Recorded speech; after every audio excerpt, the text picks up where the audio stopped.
I wish to take a portion of an individual that symbolizes their being and mount it upon a pike on my mailbox. Hey, what if I take a break from murdering Scottish people and order a bunch of decorated eggs? Because it was swinging around in front of a bright blue sky, they couldn't distinguish the lightsaber from the sky, so George was just like, well, I guess we can make it green. If I get one more scam call, I am going to find a way to nuke Bangladesh. Yeah. It looks terrible. The point that, I'm sure, again, like it would be like we're not even covering history. We're not even covering history at this point, but it shows we are swords fighting. Yeah, fair enough. Oh, I forgot how aggressive that is. Yeah. What are you talking about? This is juice. Yeah, this is cherry Coke. It's just very flavorful.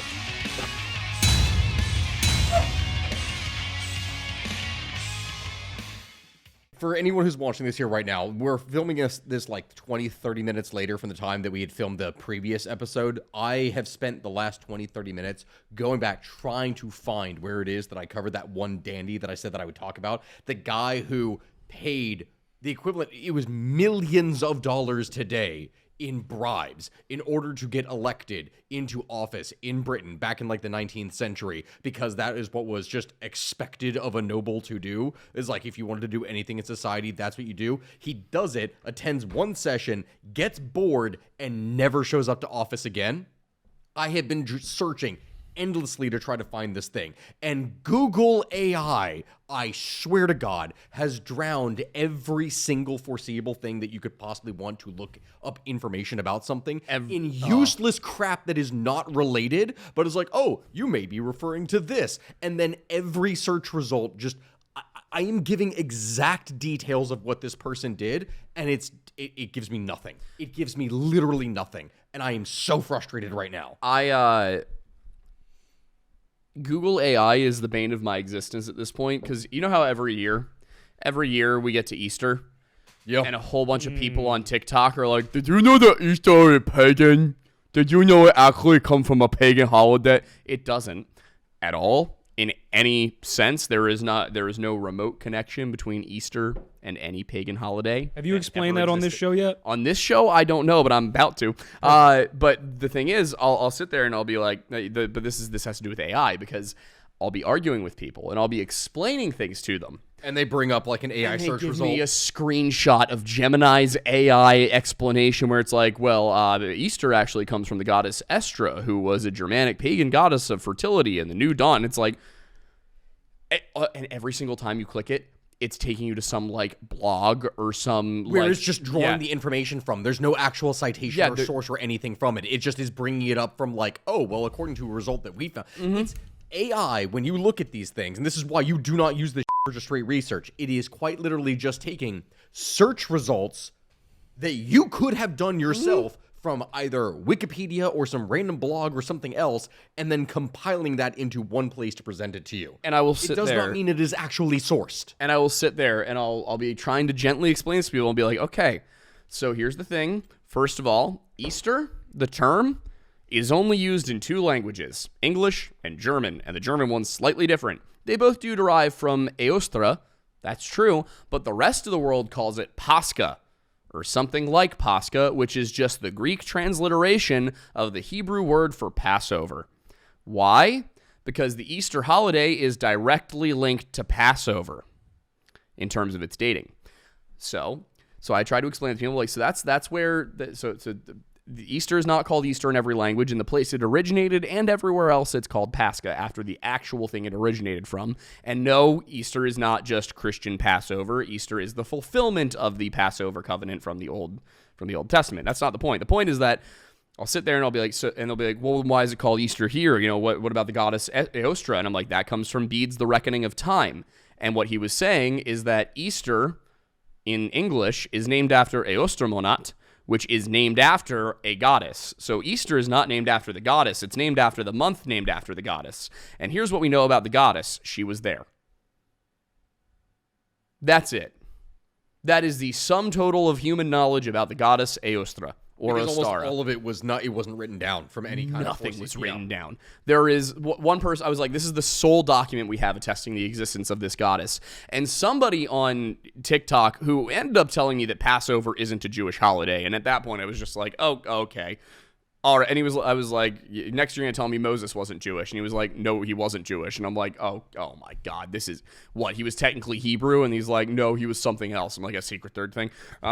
So anyway, he's like, well, what about he came up with some weird name for something that is from a Roman statue of a mother goddess. I can't remember the exact name in Latin, but this was obviously the Roman co-opt of whatever the German goddess was. It's not a document, it's a statue with a title on it. That's not a document. That's an artifact. You might be able to loosely consider that a document, but it doesn't change the fact that the sole extant document talking about Eostra is The Reckoning of Time by Bede, in which Bede says that the goddess used to have a celebration during this month. It doesn't say anything about the equinox. It doesn't say anything about an exact date. It doesn't say, hey, it's the first Sunday after the first full moon after the vernal equinox, which is what Easter is. Which is because it's dated using Passover, and the Jews used a lunar calendar. Yeah. So you had to transfer from a lunar calendar to a solar calendar, and the only way they could do that was by going, okay, how many Sundays after a full moon after an equinox? Because the equinox is the sun cycle, and the lunar cycle is every 2 weeks. That's where the dating comes from. And they're like, well, what about the eggs and bunnies? Those are symbols of the German fertility goddess, even though that's not mentioned anywhere. No, those actually came about way later. The eggs come from Lent. I was really quickly, when you say the moon cycle is every 2 weeks, do you mean every 4 weeks? Every 4 weeks. I mean, yeah, you know what I meant by that. No, I'm just making sure that they don't get mad. Okay, my bad. Yeah. Yes, but you get a... Yes. You go from new moon to full moon in 2 weeks, and from full moon back to new moon in 2 weeks, right? Yes. That's what I was thinking. That my brain broke it down into into a different cycle here. But point is, the eggs come from Lent, which is again Catholic, and it was that you fasted from animal products during Lent. Okay, cool. At the end of Lent, you've got a bunch of eggs, and so you hard boil the eggs, and then you eat them as part of the Lenten the feast. And then in the 1290s, King Edward was like, hey, what if I take a break from murdering Scottish people and order a bunch of decorated eggs? And that's where Easter eggs came from. And then in like the 1500s in Germany, they were like, oh yeah, what if we had a Santa Claus? But what if we made Santa? This is not a German accent at all. No, that was like Finnish. It was like it was like a weird Nordic thing. What's a German one? It's like yeah, we will yeah, there we go. We will have they have the Santa Claus, you know? Yeah, they didn't yet, but that's not the point. Well, we will have the Easter hare, and if the children have not been naughty, it will bring them eggs.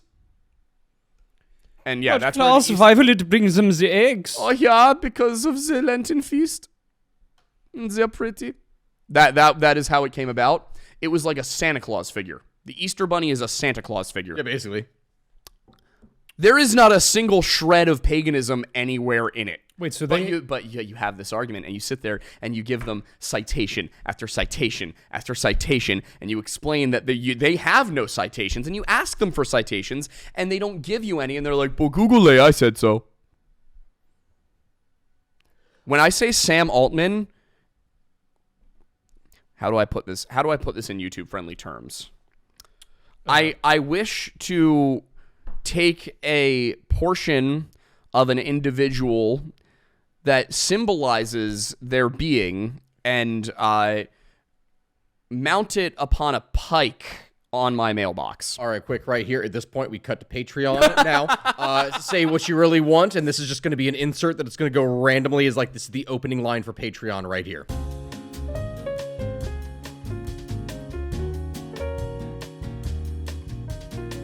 And now back to the show. I'm glad you've accepted that it is in fact going to be a cult ranch. Who said anything about a cult ranch? You just did. No, I didn't. No, he didn't. Not for anything on YouTube, he did not. Here's the problem. You can't gaslight me. but we can gaslight the audience because they didn't see what I just said. True. And they are not all signed up. Also, we might not even be able to have that on Patreon. I think that might be a direct threat to violence. No, I figured it this element is. Well, you're not telling people to do that. You're No, saying I said I was going to. So Yeah. you know how that one time I got banned from Facebook? One of the times I got banned from Facebook for saying something about Ryan He Johnson. immediately followed up. Remember that time, and then immediately follows up with like one of the times. They weren't bans, they were suspensions. But anyway, after seeing Star Wars The Last Jedi, I may or may not have implied that if I were on a desert island alone with Ryan Johnson and Hitler, and I had a gun with 2 bullets, I would beat one of them to death with a rock, and it wouldn't be Hitler. I would use the gun for that. One in each kneecap, let him bleed out. But no, the other one, rock. What he did to Star Wars is unforgivable. There are many rants that could be gone on about this for completely different things. We need to get Nerdrotic on as a guest. Yeah, we can probably do that. one of the things we're while going to be you're doing a rant about Star Wars. Yeah, one of the things while you're here is we should actually get that spreadsheet together of all the people we want to contact and get on the show because we never did that. Since And if I want to bring. all- Wait, can we get Matt Walsh so I can just be mean to him yes, about his Star Wars takes? yes. Well, Please. we I don't want to tell you talk what to him we're about. gonna I do. don't want to talk to him about politics. I don't want to know his thoughts on anything. I just want to sit across a table from him and be like, "How dare you speak ill of Revenge of the Sith? Oh yeah, did he tell you anything about this yet? No. Have you seen no, his Revenge of the Sith take? No. He said it's one of the worst movies ever made. He said that the 6-minute long duel is a bad thing. That is badly choreographed. He also Kidding me? he also said that the high ground thing is stupid, Even though it's a direct callback to the Phantom Menace. and the whole point is Anakin's arrogance. When you remember that his downfall. When you remember that Matt Walsh, I'm pretty sure didn't graduate high school. Oh, I know he didn't go to college. I'm not sure about high school, but when you remember that he actually did not continue into any sort of field that would have you heavily instructed in the liberal arts, his opinions make a lot more sense. I'm sorry, but the movie isn't bad. You're legitimately just stupid. yeah. Like, you just have poor media literacy. That's it. You can criticize the dialogue, sure. Yeah. Oh, definitely. I'm not saying that George Lucas is.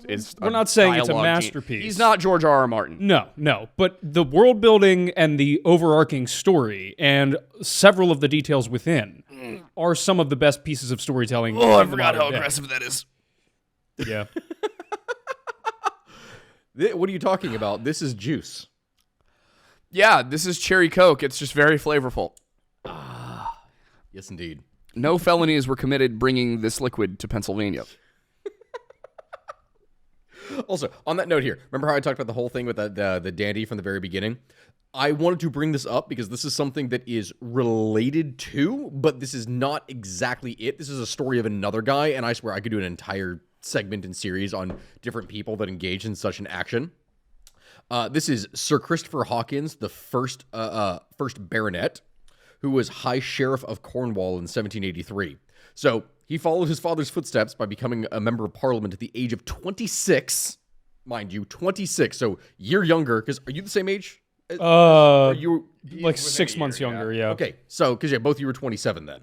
I will be in July. Oh, so okay, same age as you are now. Then here, he subsequently earned notoriety as the leading commoner engaged in burrow mongering, which you're probably going to wonder for anyone who's looking at this right now. What the hell is burrow mongering? I'm also wondering that. Legalized bribery and corruption, basically.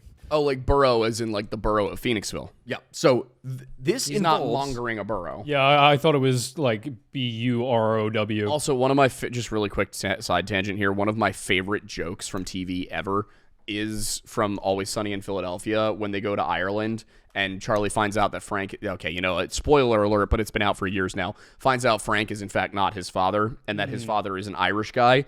And somebody tells him, "Oh, he's the local."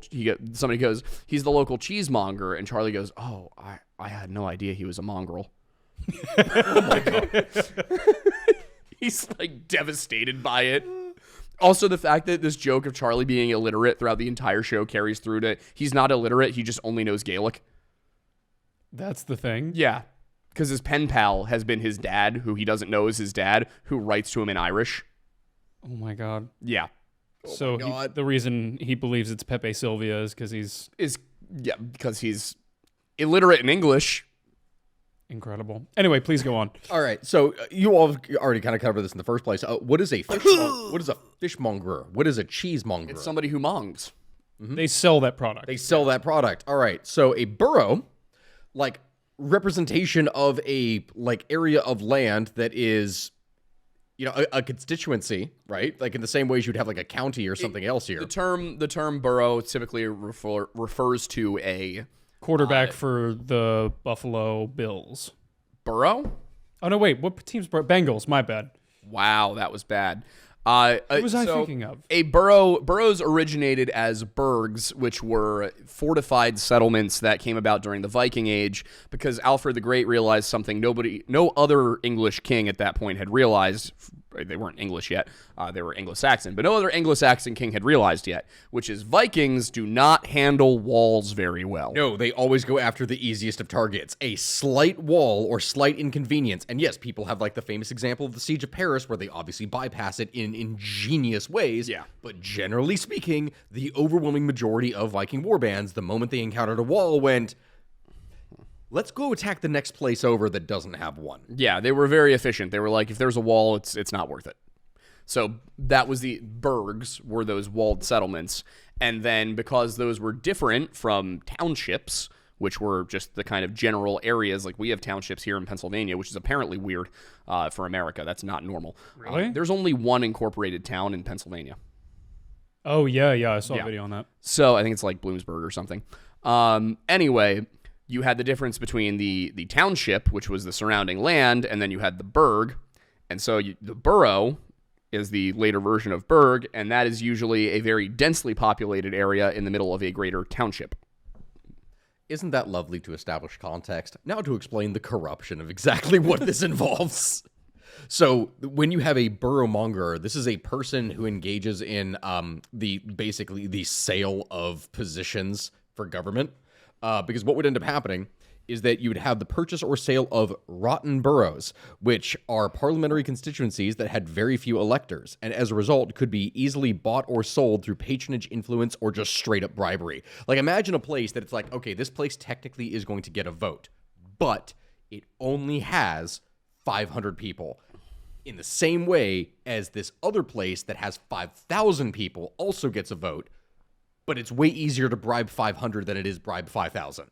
True. So it was super easy for someone of a kind of wealthy background to be able to come in here and just buy a position within Parliament. It's the same thing related to that one guy that I was trying to explain the story of, but for the life of me, I cannot find the actual example of this. So at his peak in power, Hawkins wholly or partly controlled 6 boroughs. Wow.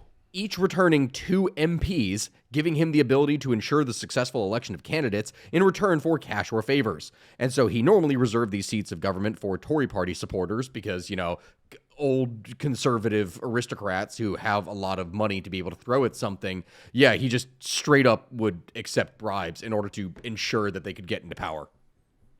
Love it. It is literally, partially legalized corruption. Wow. To bribe your way into power. Goes hard. I mean, that kind of feels like lobbyists of today. You know, it's like lobbyists, but if a lobbyist was straight up allowed to buy not just a politician, but actually buy the vote, specifically itself in power, rather than potentially kind of influence. Yeah, that's nuts. I love democracy. Because it wasn't buying the politician, it was actually buying the votes of the people that put that politician in power in the first place. You know, I feel like we're not as far off from Star Wars as we could have gotten here. We're not. Well, did you see the post? What? You saw it, didn't you? Oh, the Matt Walsh post? No. The AI Trump image that the White House tweeted out. Oh, of the Pope? Yes. No, of Trump. As what? As the Pope. I saw that one. I saw one of Trump as the Pope. No, it was for Star Wars Day. No. No. Oh yeah. Oh, wait, what happened on then? Oh, just Now we know Google while it. it is that we're looking this up, you're obviously going to be Google putting it. up an image of it here. They put out an AI image of Trump for Star Wars Day, and it's White House, Star Wars. no. The full image. That's not the full image. If I get one more scam call, I am going to find a way to nuke Bangladesh. Oh my God. White House shares AI image of Trump as Jedi, but Star Wars fans spot lightsaber blunder. Yeah, this is the full Okay, image. got it. Whatever. Oh my God, I see it. I have it. That is incredible. Oh, yeah, the blunder is that they put him as a Sith Lord Yeah. because they made his lightsaber red. Yep. I don't know. I would think that would go kind of harder in this here in the first place. Personally, I think that is a harder image to show. Well, if it's blue, then there's Democrat. You know, could have been green. I guess probably Yeah. should have been green. No, they should have totally made it purple. Give him Mace Windows. Give him Mace Windows. Which, for anyone who wants, and this is somewhat related to history, somewhat, and I'm sure everyone already knows this common fact, the only reason why Mace Windu in Star Wars has a purple lightsaber It's 'cause Samuel L. is Jackson because Samuel wanted it. L. Jackson demanded that he wanted his lightsaber to be purple. I love the story of that. That is literally it. Where Lucas is like, well, Sam, you have to understand that there's blue and there's green for Jedi. And Sam's like, I want it purple. And he's like, well, but purple doesn't exist. And he's like, George, purple. And he's like, okay. And it instead became genuinely one of the most iconic things possible. yeah. Well, like, yeah. I would make the argument, and feel free to debate me this here in the comment section here, I would say that purple is by far one of the coolest looking ones. Oh yeah. Well, for you know sure. why But- green became a thing, right? Well, because there was a whole distinction between those focused on more force, those more focused on combat, wasn't it? No, well, that's what that came later. The reason Like the the justification? reason green exists is because in Return of the Jedi, when they were fighting in the desert, because it was swinging around in front of a bright blue sky, they couldn't distinguish the lightsaber from the sky. So George was just like, "Well, I guess we can make it green." The amount of all right. Star Wars is incredible because you get like these very functional filmmaking decisions which the writers then have to justify in the lore. That is- and they do it Is that until not you get a to lot the of Disney history, era. Yeah. Is that not a lot of history, though? I It's suppose. like something has happened, so we're going to write 10, 15, 20, 50 years after the Yeah. fact, justifying what happened 50 years ago and just to explain it. But have you seen the Matt Walsh post? No. All right, I'm gonna read it. No, I'm here's gonna the read it. Please read it. So just you are involved in a lot more stuff that actually goes into politics, despite, I know, people are going to be confused. I cover a lot of geopolitics. I am not a political person in the sense that I don't get into political debates with people. I just cover a like lot of arguing. historical context about these things and explaining things to people. The ironic thing is this has nothing to do with politics, despite the fact that it's coming from Matt Walsh, but this is just Matt Walsh being a moron. Ready? Took some of my kids to see the Revenge of the. Sorry. I took some of my kids to see the Revenge. I can't do his voice; it's too stupid. It's like he's trying not that too hard. grovelly. I took some of my kids. Yeah, that gives him too much gravitas. Yeah. I took some of my kids. That's how it feels. Took some of my kids to see the Revenge of the Sith re-release in theaters. I can't believe we didn't go see that. Is it not out still? It might still be. If it is, we got to go. Yeah. Hadn't seen it since it first came out. Even worse than I remembered. The worst dialogue I've ever heard in a mainstream Hollywood film. That might be fair. Yeah. I would argue Credit where credit's due. Attack of the Clones, worse. Yeah. I don't like sand. It's coarse and rough. It gets, And it gets everywhere. Definitely worse. Not like you. You're soft and smooth. Definitely worse than, but not too far off from. If you're not with me, then you're my enemy. If you're not with me, you're against me would have been better. Yeah. Like, also, somehow, Palpatine returned. Poor Abrams. Anyway, abysmal action choreography. Oh, bull. No, the action was phenomenal. It's the dialogue that everyone on. Yeah. Not one good acting performance in the film. First of all, Ian McDiarmid alone as Palpatine. Phenomenal performance. Yes. Not to mention in the first place, here's the thing. The fact is that because the dialogue is so incredibly bad, which, yes, granted, it is, the actors are so good, it is the only reason why that would actually pass for people, is they are still able to deliver bad lines in such a good way that it is able to keep the plot moving forward. Also, let's be fair.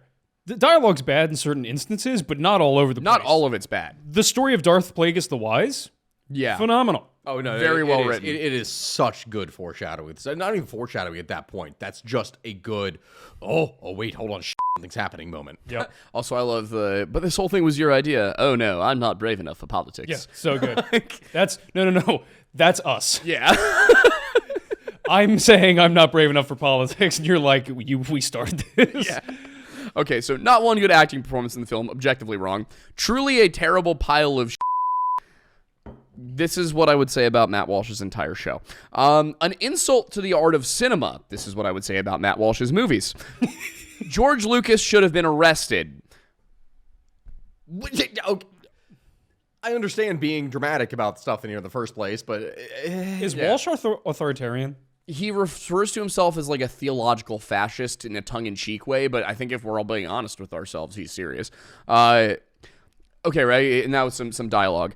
Anakin, you're so beautiful. Natalie Portman, why Anakin and Natalie Portman? Did you forget Hayden Christensen's name or did you forget Padme's name? Yeah. It's only because I'm so in love with Anakin. No, it's because I'm so in love with you. Actual lines of dialogue in this moldy trash bag of a film, outrageously bad. We already established the dialogue isn't great, but I don't think that's in the movie. No, it is. It is? But he also misquotes it. Yeah, that's what I mean. Like, that didn't sound... No, the dialogue is the scene when they're in the skyscraper overlooking Coruscant after he has returned from the Battle of Coruscant. And they're generally something along the lines of Anakin he looks at her, she's standing out looking over the city, and he says, "You're so beautiful." And she says, "It's only because I'm so in love with you and so in love." And then he says, "No, it's because I'm so in love with you." And she says, "Oh, so love has blinded you?" And he's like, "That's not what I meant." Yeah. And, it theoretically It's clunky. not great. But at the same time, like, the communication is essentially, it was like... Ready? My favorite part is at the end, when they're on the lava planet, for some reason. The fact that he doesn't even know it's called Mustafar boils my blood. And the entire purpose is that the Mustafar was specifically a whole point for droid production because it's an industrial planet. Yeah, it's not for some reason. It's because that's like where they fled because it was one of the safest places in the galaxy for the Confederate leaders. Let's be fair. None of that is known in the film itself. It's heavily implied. Because remember, when they initially go there is a whole droid production facility. Yes. They're literally, like, that's the whole point with, like, R2-D2 and C-3PO. Like, they literally get caught in the conveyors that are making them in the first place. No, that's an episode That's on 2. Geonosis. Oh, that wasn't Geonosis. But Right. Mustafar is a droid production plant. Yes, but it's only mentioned briefly in dialogue in that meeting with General Grievous earlier in the film. Yes, so it's but easy. it is mentioned in the movie. You know why I'm biased there, and I apologize for this, and I know I'm getting ripped apart in the comments section right now for saying that. I'm biased because I remember distinctly playing, like, Star Wars Battlefront. And, like, actually being there in the facilities, and I remember it. I am Yeah, but shocked anyway, at how many details I haven't even remember gotten from to the this important part. My favorite part is at the end when they're on the lava planet for some reason. As we've established, there is a reason. And they have a clumsily choreographed lightsaber duel that feels like it goes on for 6.5 hours. Clumsily choreographed, as in they spent months training to do this. You mean also objectively, like, the most intensely well choreographed fight in the entire series? Potentially one of the best choreographed fights in cinema history. Early Star Wars, oh dear God, the fights and everything that they actually put into it are phenomenal. They are. And you compare that to what it is that you have in modern day fights. Like, I swear to God, every single time that I see a battle, every single time that I see a just even duel in so many modern productions, they are trash. Yeah. And that goes for whether it is sci-fi or whether it is history, regardless of what it is that you'd want to say, because they're just generally so incredibly terrible in comparison to what you saw in the 90s and early 2000s. They really are. Dude, I will say, though, even it's not like this is a recent thing, too, because even in I guess it would be 2012 or so, we're watching Game of Thrones right now, me and Amanda, and there's the duel between Jon Snow and Qhorin Halfhand, which, spoiler alert if you somehow haven't seen it yet, Qhorin is basically like, we're both dead unless I pretend you're a traitor, and they have a fake duel that is incredibly well choreographed. Like 2012. So somehow by the time we've got good people can choreograph this stuff in 2012, by the time Force Awakens comes out in 2015, you know what it is? Can't. Well, no, it's not that they can't. It was a direct choice because so many people gave backlash to the prequels and things like that because they considered it so unrealistic So then Hollywood made a the huge Force. shift. That's the thing, is like most people don't even recognize that, let alone care about it. So with so much backlash to things like that, they started going completely the other direction, which is why in the new Star Wars films from Disney, they go overboard to the point where they surpass the original trilogy, where it's like, hey, these things are really heavy. You have to fight really slow. Like, it's really aggressive. That's the thing is, in the original trilogy, yeah, it's slow, but it's precise because it's based off of Japanese. It's which one? Kendo. Yeah. Kendo. It's based off of Kendo, so it's slow, but it's very precise and well managed. You get to the sequel trilogy, and it's like, Yeah. Oh, it looks terrible to the point that, Like, I'm sure, yeah, again, like, it would be like we're me not being even like, covering history. We're not even covering history at this point, but it shows We are. the stuff with Swords. fighting. Yeah, fair enough. What was the scene it's in not a which lightsaber, it's a laser sword. it is Rey fighting, and it's against the Kylo Ren? Imperial Guard? Oh, there, yeah. where they're in the red. You see, for anyone, go back and look at the scenes. You can physically see where in this fight, where it's them versus this whole big group of people, where they are taking turns. Instead of being all rushed by like 3 or 4 different people at one point, they're taking turns going one after the other and losing in very dramatic fashion. You can physically see one of the guys multiple times. This is not just one occasion. Multiple times of, in this coordinated fight, a guy go forward and realize, oh shit, no, hold on, I can't attack here because then that means I'm actually going to hit her. And so stops their attack partway, hesitates, and then goes in again because they are physically like, oh, well, they can't actually respond to me if I try and swing at them. Which I will say this, another place where Game of Thrones really excelled in the early seasons. I can't remember if I feel like it got worse in the later seasons, but Game of Thrones early seasons, when there's fighting going on, if there's 2 sides fighting and one side has fewer people, they don't hold back and go one-on-one. They're all over each other and people are getting stabbed with spears from behind. Like, Game of Thrones did a phenomenal job choreographing their fights. I will say, though, that gripe, though, that, like, understandably frustrating, great job from the stuntmen's perspective, because the entire purpose of the stuntmen in those scenes is to make the protagonist look as good as possible. So, like, they're doing their best in a bad situation. What that screams to me, as somebody familiar with the film world, is that unlike in the prequel trilogy, they clearly did not have enough time for choreographing and getting that down to essentially the level of an intricate dance like they used to. That's the thing. They didn't do that. The timeline just clearly wasn't there, because had they had enough time to practice that, that would never have happened. Yeah. But they didn't practice it. It was barely choreographed by modern fight choreographers, not by swordsmen. Like, they used actual sword masters to choreograph the fights in the prequels. They did. Yeah. They did that to extensive detail. And I actually just saw a thing on here for history for what they did with The Princess Bride in genuinely what is one of the some of the best swordplay of any movie ever. Best swordplay I've ever seen. And it looks just so nonchalant with the way they're moving. It almost looks fake, but that's because they're using dueling like rapiers and swords when they are fighting in a way that they are that quick. It looks casual, but a slight movement of the wrist results in just a slash and getting cut. That's the whole point. Well, the best one, I think, is the Duelist, right? That's considered like the ultimate. I don't know. I've never seen it. It was Harvey Keitel, and I don't want to get this wrong. I think it's Liam Neeson. Go ahead and look it up. I want to get through a little bit more of this absurd monstrosity of a tweet. After criticizing the greatest fight in cinema history, Anakin jumps and flips through the air like Spider-Man, but then at the end he loses because the other guy, not Obi-Wan, is standing on a small hill. He's got like 15 or 20 feet above Anakin. Oh, it's huge. Like, it's not a small hill and has the higher ground. This was, for some reason, an insurmountable strategic advantage, even though Anakin had just seconds earlier leaped like 20 feet in the air while doing flips like an Olympic gymnast. Not the point. So then Anakin decides to jump directly over top of the other guy, close enough that he can just casually reach up and cut his legs off. He could have jumped anywhere else on the hill, or even just a little higher, and avoided this issue. First of all, the problem is not Anakin's skill, the problem is Anakin's arrogance, Matt. Maybe if you'd paid attention to the movie beyond trying to sit there feeling hoity-toity and better than everybody else, you would have noticed that.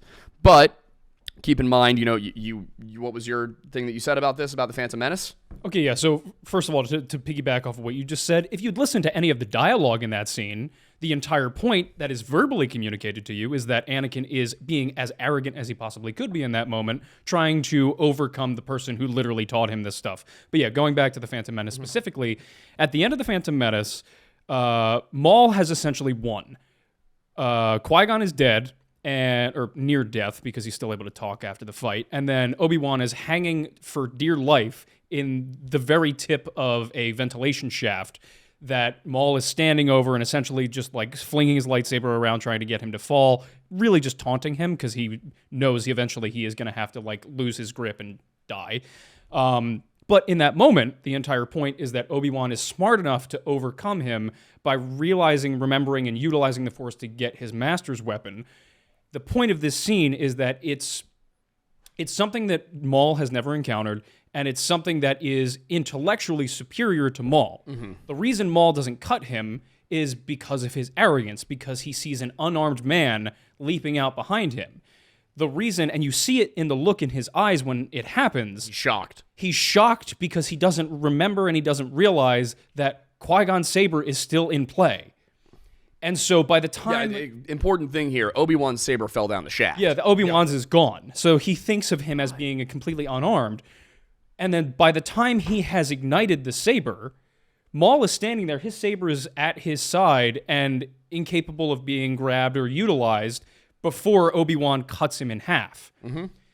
So the whole point is Obi-Wan recognizes that this is a move that was capable of being utilized, that jumping over him, getting him in a position of surprise, he was able to overcome him. This is a move he then taught Anakin, presumably, because he is Anakin's master. At the very least, Anakin has been told this happened. Yes, this has happened because it's the first time. The reason why we know he knows this is because this was the first encounter of a Sith in, like a millennia? Mm-hmm. And Obi-Wan is the only person alive as a Jedi that has defeated a Sith. Yep. Which I think is really underplayed in most of the films. I will say one thing Lucas did not do well enough, or maybe did just right, is how they do not elevate Obi-Wan to the status that Obi-Wan... Like, there's a reason he's on the council. Yes. There's a reason that, like, a lot of people look at Yoda as, like, the greatest, Jedi ever, but, like, by the numbers, it's Obi-Wan. Yeah. Like, Yoda may be the most wise due to his age, but in terms of, like, effectiveness in the field, Obi-Wan is more battle-tested than anybody. Also, there's so much depth to all of that because Yoda is the wisest, but his wisdom and his preference for peace and his normalcy bias prevents even him from seeing what's going on around them. Like, even, and that's kind of each Jedi is given sort of a fatal flaw here. Yoda's is that he doesn't see that Palpatine is using the Force to shadow and deceive him. Mm. And then you have Windu, who is the greatest Force user amongst the Jedi. And what's his problem? Well, he doesn't notice that Anakin's loyalty he doesn't see that he's being too aggressive. He taps into the dark side too much and doesn't realize that Anakin's not tapping into it as much. And so Anakin thinks that killing Palpatine's the wrong thing to do, and he does something Mace Windu doesn't expect. Then you have Obi-Wan, who is the greatest defensive warrior of all the Jedi and one of the smartest duelists, who is basically, his problem is that he's unwilling to see Anakin becoming what Anakin is becoming because he loves him like a brother. Mm. So each of these major Jedi have their little flaws that get exploited by the Sith. Then there's Dooku, who's just the greatest duelist to ever live. Like, they have Dooku pitted against Anakin and Obi-Wan in the Clone Wars, and he forces Obi-Wan to be on the offensive while he forces Anakin to be on the defensive, taking advantage of their weaknesses, and then he manages to hold both of them off.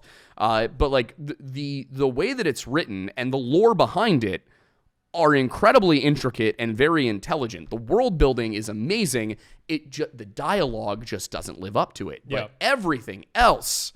But that's where I want to get to the last dumbass thing Matt Walsh said. I genuinely am curious at this point for how long this whole rant has been going on. It's like, here we have the history unhinged, and instead we're talking primarily about Star Wars. But to be fair, this is an event that was a cultural phenomena. This is cultural history. Yeah, this is. It is. To be fair, for anyone who wants to criticize. The most media illiterate part of this entire diatribe he goes on. What sucks the most about the movie is that it takes itself way too seriously to be campy and fun. You could maybe get away with the dog dialogue and laughably stupid story beats if the whole thing was supposed to be silly. But instead, George Lucas thought he was making a dark operatic masterpiece.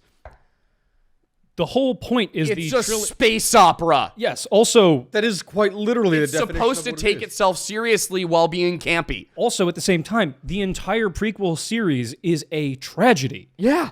This is intended to be the most tragic film of all of the Star Wars movies. So of It's not course, supposed to be hopeful. yeah. It's not supposed to be fun. It is supposed to be a little campy because it's an opera. They're literally at an opera for a period of the movie. Like, he uses the term operatic while clearly having no idea what that word means. Also, like, yeah, it's literally described as a space opera by the creator. Like, melodrama is part of the genre. Also, in terms of He treats himself like he's a film buff and like he's a film critic. In reality, this guy is a midwit moron who sits around opining on things he doesn't understand because Ben Shapiro unfortunately elevated him into a position where he had a voice beyond being what Jesse Waters was for most of Jesse Waters' career. And honestly, if we're being realistic, that's what Jesse Waters should have stayed. also, I met Jesse Waters at CPAC once. Guy's a Also, to the point of the dialogue, part of the reason why the dialogue is the way it is and why it wasn't prioritized is because from episode 4 on, Lucas's goal was that these could be watched as silent films. That's part of the reason why they were as successful internationally is Kurosawa. Yeah, well, that's the thing is it was partially because of that, but also partially because for him, he wanted a story that through the action and through the visuals of the actors, and in particular the music through John Williams, Oh, God, the music. he wanted it to be able to be seen and understood without even hearing a lick of the dialogue or understanding it. When he contracted Williams to do the first film, he said, I want you to be able to comprehend everything in this film without dialogue. I want you to make music that makes this film understandable without knowing English. The whole point of the series, and the reason why he never prioritized the dialogue, is because he wanted it to work even without it. I mean, the music damn well helps. It really does. And that is, I think, a big difference between, like, don't get me wrong, I might catch some flack for this. Lord of the Rings has an incredible soundtrack, but it is...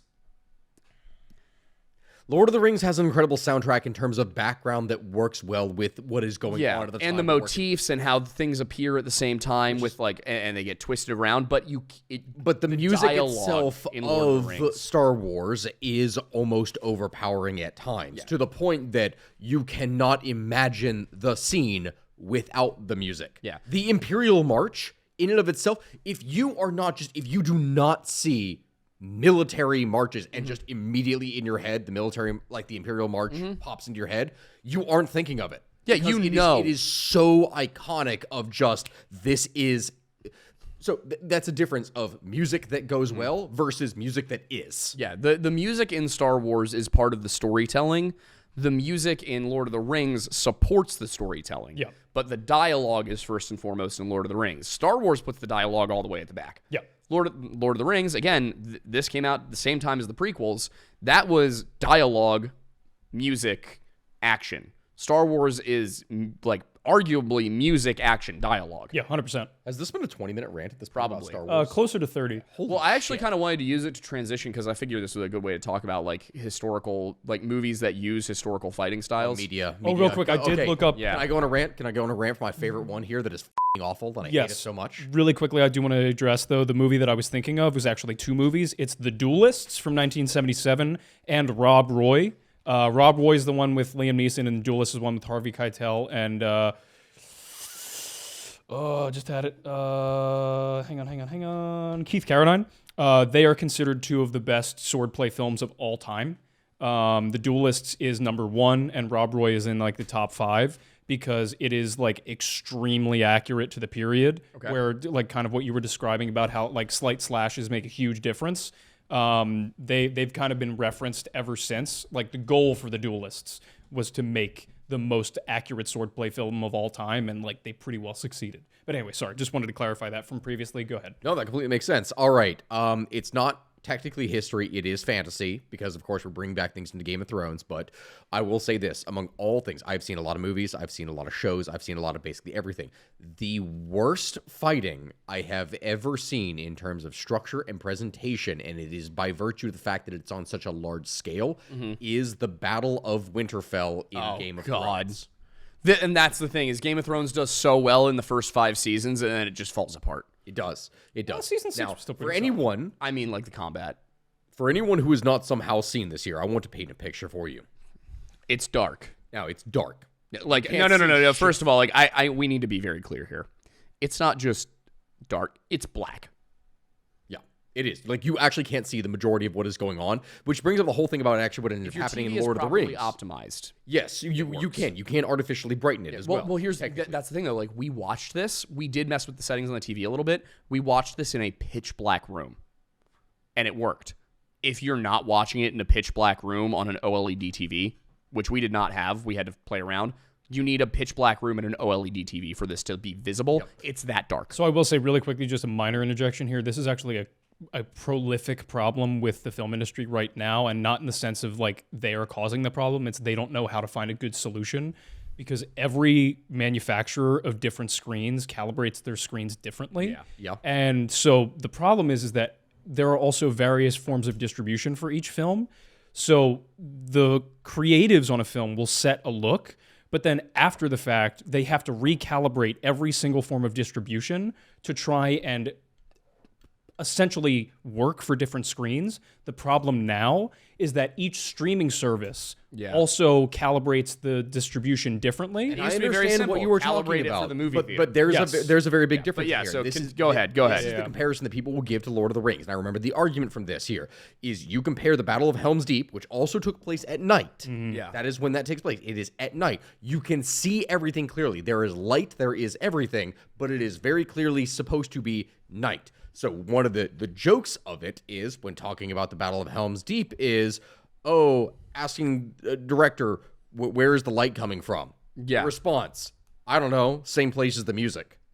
Yeah. And like that's the whole statement of, you still understand that this is night. There is only light so that you can see. They went super hyper realistic for like no light sources whatsoever. That's the one thing they made super hyper realistic about that. That's the one thing that they made super. Why the would, of all things, you made it the only Also, it's winter. There's snow. It would be lighter. Yeah. There's a moon. Yeah, it's reflective.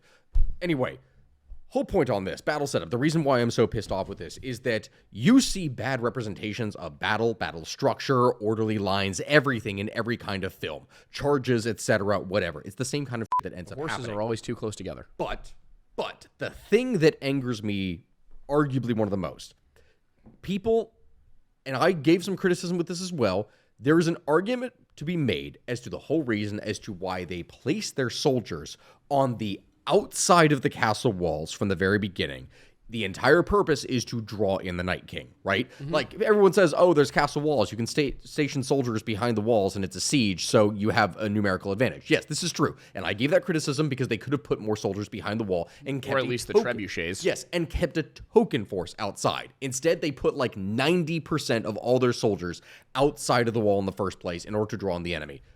Fine, whatever, I will ignore that. The order in which it happens, if you are going to build a battle line, I want you to imagine this. This is the image that they put forth. At the very front of the line are siege engines, trebuchets, and more. The front. The very front. Out in front of all the soldiers. The things with the most range, out in the very front. Behind them, cavalry. Behind them, infantry. Now, I want you to imagine this in the first place. I think they did have their archers on the walls. They did. Which made that was the thing that made sense. They had some archers on the walls, yes. But here's the problem. The opening stage of, yes, the enemy is coming forth. The cavalry get their blades, their araks, because this is the, why am I drawing a blank on the name here for the tribal cavalry? For what the Dothraki. Dothraki, yes. So the Dothraki had their araks, these curved swords that look like the Egyptian kolpish, pretty much, but elongated and larger here. They are fully prepped to go charging out. I don't remember the name of the lady, but a magic user comes out, and she... Is it Melisandre?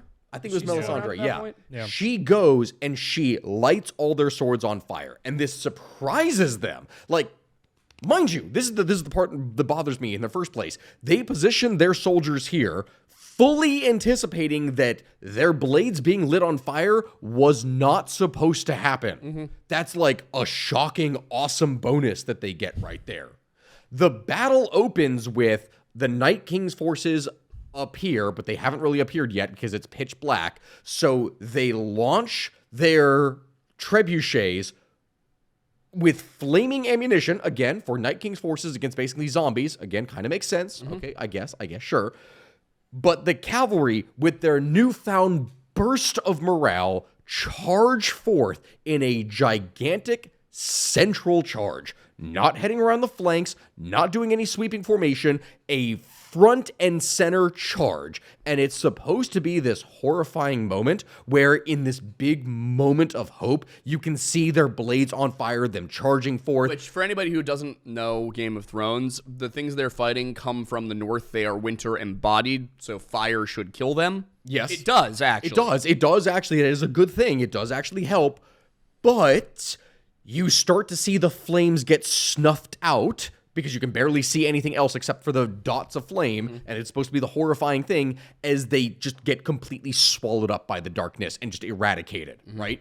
They lose their most mobile forces at the very opening of the battle by charging forth in a literal suicide charge at the enemy and just all get wiped out. Which is something that if these were like armored knights with lances going up against that specific force, a full frontal charge might make sense. Really, they don't have spears. The Dothraki are light cavalry at most. At most, you can classify them as medium cavalry, which this is the thing that people are going to have a distinction with where they don't really understand. They just think cavalry.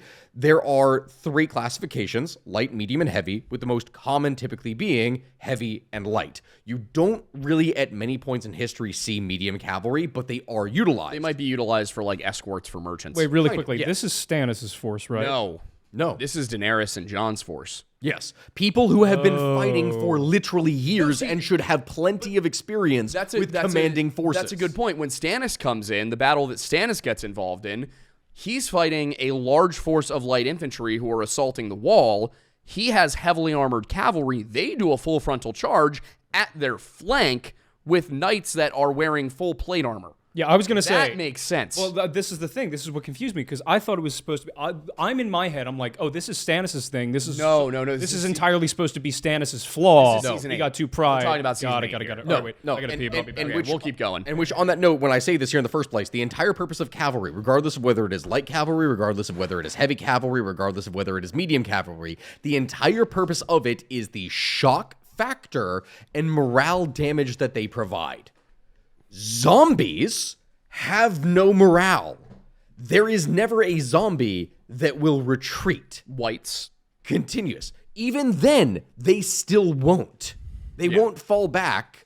They will just continue to fight and take out as many creatures as possible. Yep. So the mere idea of cavalry being utilized in that way in a full frontal charges are designed to break the enemy at once and force them to retreat. Also, other important thing about this from a tactical perspective, and Jon is aware of this and has assumedly told Daenerys as well, for every single person that the whites kill, they get a new soldier. Because they rise from the dead and fight on behalf of the White Walkers. So by sending your entire force of cavalry forward to get slaughtered, you have now given the enemy a whole bunch more infantry. Correct. Absolutely correct. Yes, they do. So the soldiers, the Dothraki, get immediately swallowed up and killed. And it's supposed to be this horrifying moment, but I remember watching this and just laughing my ass off. Yeah. Because it was so incredibly stupid. Genuinely one of the dumbest things I've ever seen in cinema. And mind you, that is only the beginning. It does not get better from there. That is just the opening salvo of this. So the whole time this is happening, the trebuchets are out in front of the initial cavalry. If they were even going to do that in the first place, the cavalry could have been positioned in front of the trebuchets. The fact that when they charge, they have to go around the trebuchets in the first place to get forth, why the hell they are there, I do not know. Trebuchets are firing these flaming rounds into them. They're desperately trying to keep the whites as back far as they can. The trebuchets and other siege weapons would have more range and protection if they had been on the castle wall in the first place or behind the wall to be able to continuously fire. But because they are now spread out in front of the force, as the White Walkers are coming storming towards them, the trebuchets, one of the things that are able to take out a couple to a dozen zombies at once can no longer fire.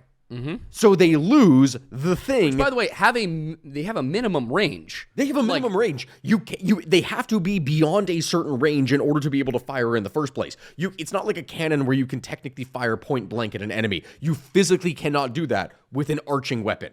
You can't. So they become useless. Literally everything out in front of the line becomes useless. Should have built ballistas. Yes. And the only thing that is then available at that point are now infantry, which have to form a line here against the oncoming enemy, which you finally see break through all of the stuff and pour through the gaps, which admittedly is actually horrifying to look at, and that's the whole purpose.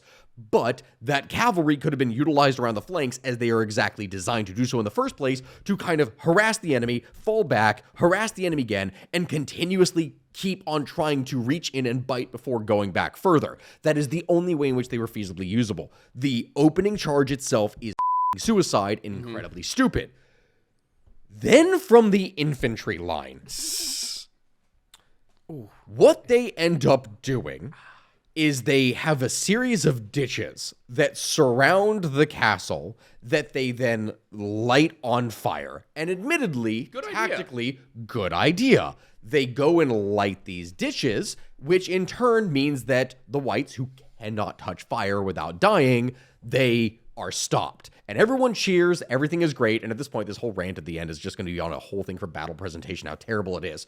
They cheer, oh yay, hey, congratulations, we stopped the enemy, it's fantastic. Yeah, the whites then get the brilliant idea of, well, we don't actually feel anything, and we have mindless drones. Let's just throw a bunch of those drones onto the fire to create a gap in the line so that we can then pour the rest of our force through. Don't even have to go through all of the fire. You don't have to. Finally, it then goes to the infantry. As I said, immediately horrifying. What then happens is the enemy zombies basically start pouring over them as they are desperately fighting here. This is the whole point with where they are trying to maintain a line formation, but it's all getting swallowed up. They gradually are getting pushed back, and then they end up having to retreat into the castle itself. Okay. Which is where they should have been from the beginning. Which is where a lot of them should have been from the beginning, while keeping a large token force still outside in order to draw the enemy in, as was the initial plan, and I do actually understand that. They just went about it in a horribly stupid way in the first place. Here's the problem. Here's the problem. As these forces are getting swallowed up, they at that point have nothing that supports them. Right?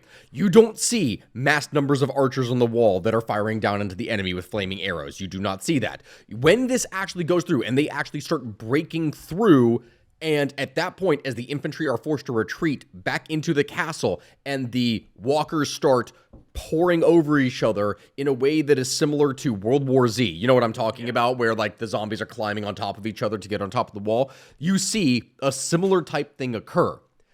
If the infantry, and mind you, and this is how I would say fix the Battle of Winterfell, which I know is one of the things that we would discuss here in the first place for a later time, assuming the infantry are able to maintain a ditch outside, the easiest thing that could have been done in that context is not have the ditch go fully around, but instead creating a series of funnels where it is ditch, there is like a couple meters gap, then the ditch continues, then a couple meters gap, etc., around which you could surround soldiers that are able to attack from all sides at any point. You move those ditches closer to the wall, and then the majority of that infantry that is useless in the back line, mind you, because if you are 10 rows deep, the guys in the back 5 rows can't do anything until the enemy get to them, right? You bring them closer to the wall, you have a larger number of that infantry be higher up on the wall that then have rocks, have arrows, that are dipped in pitch, that have anything. You can lay down way more covering fire into the funnel that you have created in the first place. That doesn't happen. Instead, they get overwhelmed. Almost all of the troops on the outside of the wall are killed. Very few end up making it back inside to survive. And then from there, you see the walls. Which, remember, means that all of the losses the White Walkers just took now have additional forces from this. So, from there, right, You then have, you see the wall where they're fighting off and defending against the walkers that are climbing up the wall from the side over top of each other. And there is multi-foot gaps in between each soldier that is up on the wall, which means of the thousands of men that were out in the front of the battle, you then have way fewer now inside that survived in order to be able to defend against all this in the first place, which allows the walkers to pour over the wall. So all the defenses immediately begin crumbling. Mm-hmm. Because there's nothing. The only way that battle ever manages to succeed is that the walkers break through, and what was his Bran? The Bran? The name? Yeah. Bran, like the one who is the who is crippled but is like the Reader. great threat to the walker. It is only because Arya, being completely underestimated, sneak attacks and takes out the walker leader, that everything Which falls by apart. the way, Terrible. The entire, and obviously this is not where George R.R. Martin was going with it.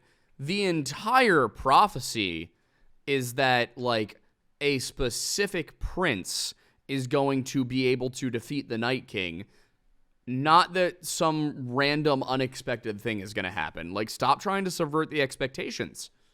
The 2010s were the decade of subverting expectations, and all it was people who were mediocre writers trying to seem like they were better than they were by doing things you didn't expect. Yeah. But like, Arya being like, suddenly able to do it. Like, we were, like, I was trained. ready. No, she had ability. She was trained. Yeah, for sure. She was But skilled. it was supposed to be Jon. But yes, and then the way that it goes about is actually terrible. Which, on that note, this is a whole thing for criticism of armor at this point. I hate papier-mâché armor in so many of these different She productions. stabs him right through his vest, right? Well, that wasn't the big issue that I had with this here in the first place. Like, so be it, she's able to do this with her weapon. The big problem that I had with that entire scene was the one guy who served Bran who has his spear broken, and then the walker proceeds to take this broken spear shaft, which is jagged wood, jagged wood. You could definitely press that up against someone's neck and right through there, gone. Holds it to the center of his chest, and then just proceeds to push it into him. Now, I don't care how strong a person is. So be it. They are able to do that by virtue of their own strength. The armor itself should have stopped that, but it doesn't. It goes through like light leather, as though it's a leather coat. There's not anything else. There's no circumstance in which pressing a shaft of wood into plate armor pierces the wood. Even, first of all, he doesn't even the guy doesn't get pushed to the ground first, if I remember correctly. No, he's holding still him kneeling, up and stabs him through like this. Yeah, no. Like, even if you were to press the guy to the ground with the spear shaft and press as hard as you can into that plate armor, the wood will never be harder than the steel. Now, it wasn't plate, if I recall correctly. From the looks of it, it definitely was leather-ish here, sort of, but with how it's supposed to, at least that's how it looked, even though they're probably trying to say it was metal. The big thing, if you want to apply it to anything, it probably would have looked closer to a brigandine or a plate of coats, which means even if it looked softer on the outside, there would have been a layer of metal, like you might be able to cause the physical trauma, but the spear is still never going through. No, it's not going through and then out the back. That doesn't make any sense whatsoever. It's not like a gunshot exit wound. Can I put you down, please? God, this is just a rant here against different stuff with media here for presentation. All right, now we say this in the first place. Realistically, for a battle, how is it that you would fix the Battle of Winterfell? How far into this episode are we? We could probably jump to Patreon at this point. I think that's what we do for Patreon. Okay. If you want to see how two actual historians, one who specifically studied medieval combat, would fix the Battle of Winterfell, check out our Patreon. If you don't want to do that, lame, but also thanks for watching the show, and we will see you on the next one. Get the hell out of here.